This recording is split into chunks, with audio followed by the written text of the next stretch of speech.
I don't foresee the lifting of sanctions. So long as Beijing does not catch up, the game is over. The Asian countries will come under so much pressure to take a side.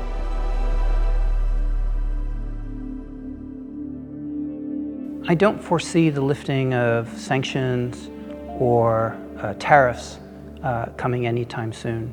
We've seen the Biden administration take almost all of the Trump administration's policies.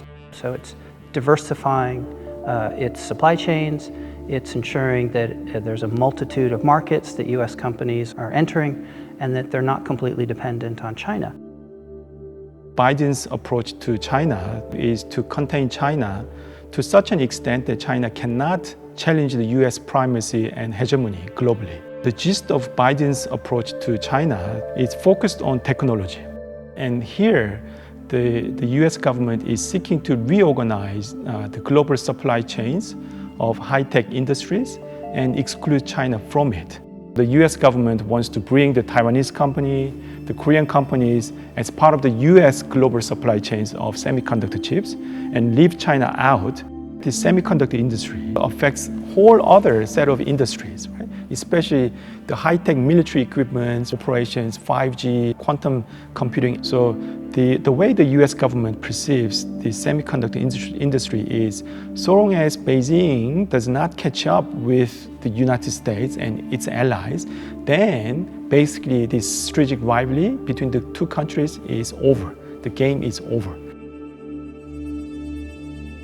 I don't see any strong desire within Beijing political circles to say, open up their market to U.S. tech companies, U.S. finance firms, banks. The e-commerce companies are all pretty much excluded from the China market. And that's partly driven by a desire to protect and create national champions within China. Beijing does not want to have any kind of conflict with the United States, but at the same time, it has its own domestic politics that it needs to consider. When there was the 2008 global financial crisis, there emerged a very strong nationalistic voice in China that suggests that USA is on the decline, and therefore China can take over the United States in terms of military and political influence globally. And then last year, when we had this spread of COVID-19, there was a lot of discussion about how state capitalism was superior to the US version of capitalism. And therefore, we've seen the so-called wolf warrior diplomacy, Beijing going around the world, telling others to be on the side of China. And therefore, I think it would be very difficult for Xi Jinping to retract from this hard stance. Then what that means is that you admit your own fault, and that's going to weaken the domestic power and leverage of Xi Jinping faction. I think if the U.S. China rivalry continues, then the likelihood of having this bipolar tech standard will only increase in the future.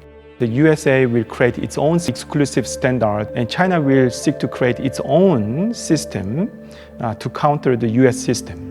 I have WeChat, which I use to communicate with my friends in China, and a WhatsApp group to communicate with my classmates from everywhere else in the world. So already you've got essentially a bifurcation in social media.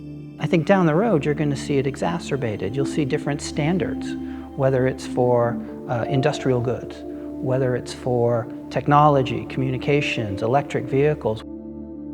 We had a very disturbing development when China announced that only people who'd been vaccinated with Chinese-made vaccine would be allowed to travel to China.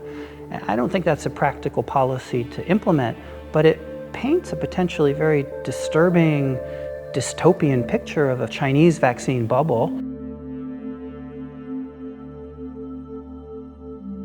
If you have an overall political relationship that's under stress, China doesn't want to engage in economic talks. They don't want to engage in military talks until you resolve these other political issues. And as a result, it makes it very difficult to separate the variables. And as much as one might try and say business is business and politics is politics, in China, they're one and the same. When the two most powerful countries have set to clash with each other, The rest of the world, everybody else, just has to adapt to this emerging reality. The Asian countries will find it really difficult to navigate this difficult water because they will come under so much pressure, both from Beijing and Washington, to take a side.